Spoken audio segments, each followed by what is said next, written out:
ये नहीं है, वो उसके संसार का एक छोटा सा बुलबुला भर है। उस बुलबुले से आप हिंदी और अंग्रेजी के तुलनात्मक परिदृश्य को नहीं समझ सकते हैं, वो उसका एक पक्ष मात्र है। सर इससे रिलेटेड मेरा एक क्वेश्चन है। क्योंकि हम हिंदी वर्सेज इंग्लिश, या आप बोल सकते हैं रीजनल वर्सेज इंग्लिश के बारे में बात कर रहे हैं, तो मैं आपका मत इस चीज़ पे जानना चाहता था कि क्योंकि दृष्टि आईएएस इंग्लिश वर्सेज हिंदी या इंग्लिश और हिंदी दोनों में कोचिंग्स चलाती है, तो अभी तक का आपका जो एक्सपीरियंस रहा है हिंदी मीडियम के स्टूडेंट्स के साथ और इंग्लिश मीडियम के स्टूडेंट्स के साथ, तो दोनों स्टूडेंट्स में बेसिक फंडामेंटल डिफरेंस क्या होता है? क्योंकि कई बार जो मैंने पर्सनली फील किया है कि इंग्लिश सोशल स्टेटस का भी काम करती है।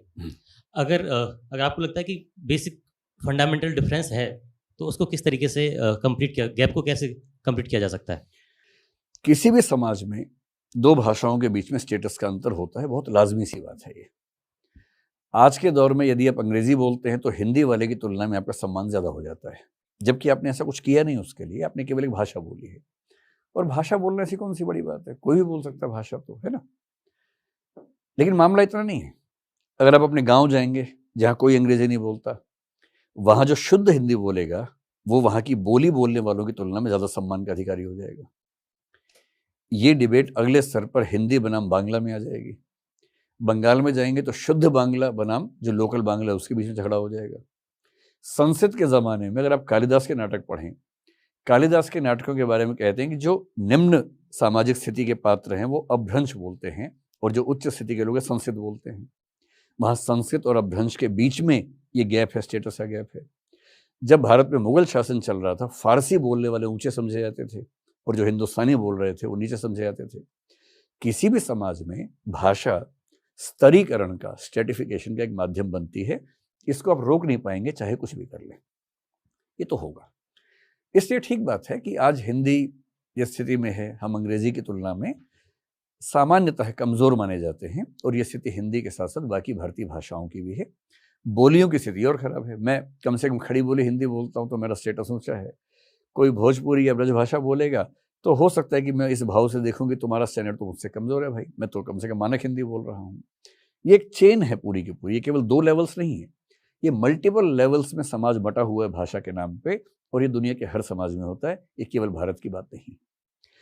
इंग्लैंड जाएंगे तो जो क्लासिकल इंग्लिश बोलेंगे और जो वहाँ की कोलोक्वियल इंग्लिश बोलेंगे उसमें अंतर आपको दिखेगा। और वहाँ भी चलता है 4 कोस पे बदले पानी, 8 कोस पे बानी, बहुत प्रसिद्ध मुहावरा है, और ये केवल भारत में नहीं। मैं इंग्लैंड या अमेरिका जब यात्रा पे गया तो वहाँ अच्छे से दिखता है कि 2 शहरों के बीच की अंग्रेजी में ठीक ठाक अंतर आ जाता है। उसमें भी स्टैंडर्ड का अंतर आता है कि ये तो लिवरपूल की इंग्लिश बोल रहा है, हम तो लंदन की इंग्लिश बोलते हैं, वहाँ भी ये सब चलता है। ठीक, तो पहली बात तो ये हुई। दूसरी बात ये कि क्या अंग्रेजी और हिंदी माध्यम के बच्चों में कोई अंतर होता है, क्योंकि अब हम दोनों भाषाओं में काम करते हैं। हमने पहले तो करीब 17-18 साल केवल हिंदी में काम किया, पिछले 4-5 साल से हमने अंग्रेजी में काम किया। वेबसाइट से शुरू किया, फिर मैगजीन पे किया, फिर यूट्यूब चैनल पे किया, फिर क्लासेस शुरू की। और अच्छी बात है कि अंग्रेजी में जितनी हमें उम्मीद थी उससे बहुत ज़्यादा भरोसा बच्चों ने हम पे जताया, और हम पूरी कोशिश कर रहे हैं कि उनका भरोसा बिल्कुल भी दरकने ना पाए, टूटने ना पाए। हम बड़े कृत संकल्प हैं इस मामले में। हमारे पास जो बच्चे अंग्रेजी माध्यम में हैं उनकी संख्या काफ़ी ज़्यादा है उन बच्चों की, मैं उनसे कई बार मिलना होता है। देखिए, अंग्रेजी जानने वाले भारत में कितने तरह के लोग हैं। कुछ हैं जो अंग्रेजी में सोचते भी हैं, अंग्रेजी में इमोशनल भी होते हैं, अंग्रेजी बोलते भी हैं, अंग्रेजी लिखते भी हैं। ऐसी आबादी देश में मुश्किल से 1% के आसपास होगी। वो लोग हैं जिनके माता पिता भी अंग्रेजी बोलने वाले हैं, उनकी अगली पीढ़ी के बच्चे अंग्रेजी के कॉन्वेंट स्कूल में गए, वो अपने बच्चों को डांटते भी अंग्रेजी में हैं, घर के अंदर इमोशनल बातें भी अंग्रेजी में करते हैं, सब्जियों के नाम भी अंग्रेजी में बोलते हैं। वो एकदम ठेठ अंग्रेज लोग हैं जो गलती से भारत में पैदा हो गए हैं। वो दरअसल उनकी मानसिक नागरिकता यूके या अमेरिका की है, दैहिक नागरिकता भारत की है, पासपोर्ट भारत का है, लेकिन वो दरअसल अंग्रेज लोग हैं जिनको भारत की भाषा नहीं आती है। मेरा ऐसा 1-2 लोगों से आज तक सामना हुआ है, भारत में रहते हैं और यूपीएससी में कंपलसरी हिंदी में हर साल फेल हो जाते हैं क्योंकि उनको हिंदी आती नहीं है बिल्कुल भी।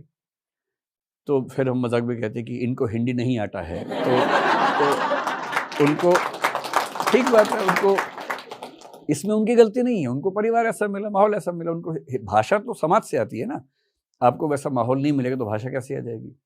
इंग्लैंड का गधे से गधा बच्चा भी अंग्रेजी बोलता है, तो अंग्रेजी में ऐसी कौन सी खास बात है। माहौल मिलता है, जिसको माहौल मिलेगा बोल लेगा, उसमें कौन सी बड़ी बात है। दूसरा समाज हिंदी या भारत में ऐसा है जिसके लिए अंग्रेजी ज्ञान की भाषा है। जैसे मैं जब स्कूल में था, अंग्रेजी माध्यम पहली बार शुरू हुआ, मैं भी शौक में चला गया, फिर फेल हुआ तो वापस आ गया हिंदी माध्यम में। इंग्लिश आती नहीं थी, इंग्लिश मीडियम में कैसे काम चलता मेरा। लेकिन जो बच्चे हमारे स्कूल में अच्छे पढ़ने वाले बच्चे थे, अंग्रेजी माध्यम वाले, वही बात हिंदी में करते थे। बात करना, प्यार मोहब्बत की बात करना, दुश्मनी की बात करना, गाली गलौज करना, सब हिंदी में करते थे। केवल साइंस पढ़ते हुए अंग्रेजी में नोट्स बनाते थे, अंग्रेजी में याद करते थे, समझते हिंदी में थे क्लास में, इंग्लिश में नोट्स बनाते थे, इंग्लिश में लिख के आ जाते थे। इसको इंग्लिश मीडियम कहते थे हमारे स्कूल में। अभी यूपीएससी में इंग्लिश मीडियम ऐसा ही होता है। आपको आश्चर्य होगा कि इंग्लिश मीडियम में जो यूपीएससी की संस्थाएं हैं, दिल्ली की बात मैं करूं, अगर आप पूरा अंग्रेजी बोल दे, जब मैंने पहली क्लास ली इंग्लिश मीडियम में तो मैंने पूरी क्लास इंग्लिश में ली, मतलब मैं इंग्लिश में भी लगभग बराबर सहज रहता हूं। तो बच्चों ने शिकायत कर दी, मुझे ही मतलब। मैंने कहा क्या हुआ? बोले सर आप तो इंग्लिश बोल रहे हैं। तो मैंने कहा इंग्लिश मीडियम का बैच है ना। बोले सर वो तो है, लेकिन आप इंग्लिश क्यों बोल रहे हैं? बोले मतलब इंग्लिश का तड़का लगाते रहिए, लेकिन थोड़ा समझ तो आए ठीक से। तो फिर हमने एक अनुपात फिक्स किया कि भाई 60-40 चलाएंगे, 60 इंग्लिश 40 हिंदी। 5-7 दिन लगते हैं हमें ट्यूनिंग करने में, फिर टीचर की ट्यूनिंग हो जाती है। वो 2 सेंटेंस इंग्लिश बोलता है, फिर एक खड़ाक से हिंदी में ले आता है। बेशक उसी बात को एक्सप्लेन कर दे, एग्जाम्पल दे दे हिंदी में, एक जोक हिंदी में क्रैक कर दे, तो बच्चे ठीक से समझते हैं, वरना नाराज हो जाते हैं। तो जो बच्चे हमारे सामने हैं उनकी कॉग्निटिव लैंग्वेज इंग्लिश है, ज्ञान की भाषा अंग्रेजी है, उनकी बातचीत की भाषा, जीने की भाषा, संस्कृति की भाषा, आनंद की, मनोरंजन की, इमोशंस की भाषा हिंदी है। कुछ बच्चे ऐसे आते हैं जो बंगाल से आते हैं, महाराष्ट्र से आते हैं, गुजरात से आते हैं।